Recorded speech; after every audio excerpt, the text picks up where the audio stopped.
नमस्कार दोस्तों, आप सभी का मेरे YouTube चैनल मायरा बॉयज़ में हार्दिक स्वागत है।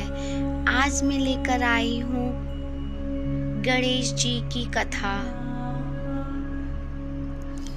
गणेश जी की कथा श्रवण करेंगे।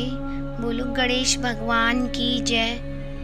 एक बार गणेश जी एक छोटे बालक के रूप में चिमटी में चावल और चमचे में दूध लेकर निकले। वो हर किसी से कह रहे थे कि कोई मेरी खीर बना दो, कोई मेरी खीर बना दो। एक बुढ़िया बैठी हुई थी, उसने कहा ला मैं बना दूं। वह छोटा सा बर्तन चढ़ाने लगी। तब गणेश जी ने कहा कि दादी माँ, छोटी सी भगोनी मत चढ़ाओ, तुम्हारे घर में जो सबसे बड़ा बर्तन हो वही चढ़ा दो। बुढ़िया ने वही चढ़ा दिया। वह देखती रह गई कि वह थोड़े से चावल उस बड़े बर्तन में डाली थी, वह तो पूरा भर गया है।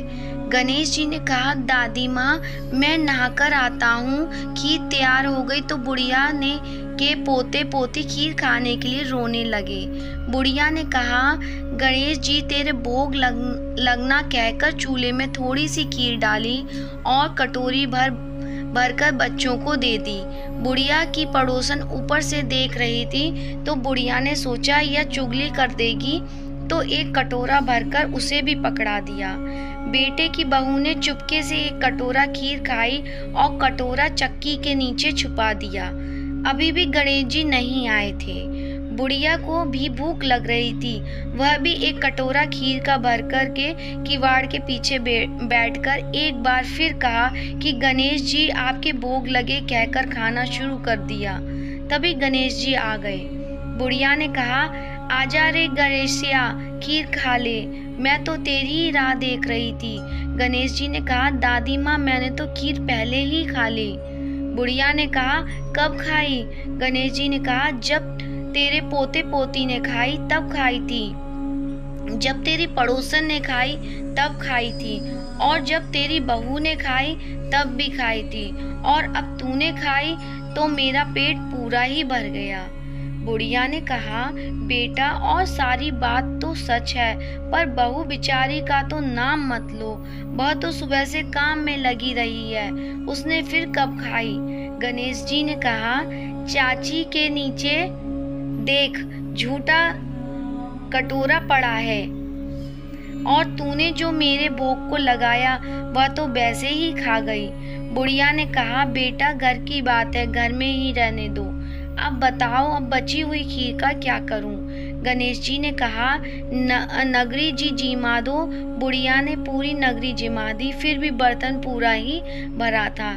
राजा को पता लगा तो बुढ़िया को बुलाया और कहा क्यों री बुढ़िया, ऐसा बर्तन तेरे घर पर अच्छा लगे या हमारे घर पे अच्छा? बुढ़िया ने कहा राजा जी आप ले लो। राजा जी ने खीर का बर्तन महल में मंगा लिया। लाते ही खीर में कीड़े मकोड़े बिच्छू कचले हो गए और दुर्भाग्य आने लगी। यह देखकर राजा रानी बुढ़िया से कहा बुढ़िया बर्तन वापस ले जा, तू हमसे दिया। बुढ़िया ने कहा राजा जी आप देते तो पहले ही कभी दे देते, यह तो बर्तन मेरे गणेश जी ने दिया है। बुढ़िया ने बर्तन वापस लिया लेते ही सुगंधित की और हो गई। घर आकर बुढ़िया ने गणेश जी से कहा बची हुई खीर क्या करे? गणेश जी ने कहा झोपड़ी के कोने में घड़ा खोद कर गाड़ दो, उसी जगह सुबह उठकर वापस खोदोगी तो धन के 2 चारे मिलेंगे। ऐसा कहकर गणेश जी भी अंतर्ध्यान हो गए। जाते समय झोपड़ी के लात मारते हुए गए तो झोपड़ी के स्थान पर महल हो गया। सुबह बहू ने फावड़ा लेकर पूरे घर को खोद दिया तो कुछ भी नहीं मिला। बहू ने कहा सासू जी धारो गणेश जी तो झूठो है। सास ने कहा बहू मारो गणेश झूठो तो नहीं है, ला मैं देखूं। वह सुई लेकर खोजने लगी तो टन टन करते 2 धन के चरे निकल आए। बहू ने कहा सासू जी गणेश जी तो साचो ही है। सास ने कहा गणेश जी तो भावनाओं का भूखा है, यह गणेश जी जैसा आपने बुढ़िया को दिया वैसा सबको देना। विधायक जी की कहानी कहने वाले, हुंकार भरने वाले और आसपास के सुनने वाले सबको देना। यह थी गणेश जी की खीर वाली कहानी। आपको श्री गणेश जी की खीर खाने वाली कहानी पसंद आई हो तो कमेंट बॉक्स में जय श्री गणेश ज़रूर लिखें और वीडियो को लाइक करना ना भूलें। और यदि आप मेरे चैनल पे नए हैं तो चैनल को सब्सक्राइब करें। धन्यवाद। ओम श्री गणेशाय नमः।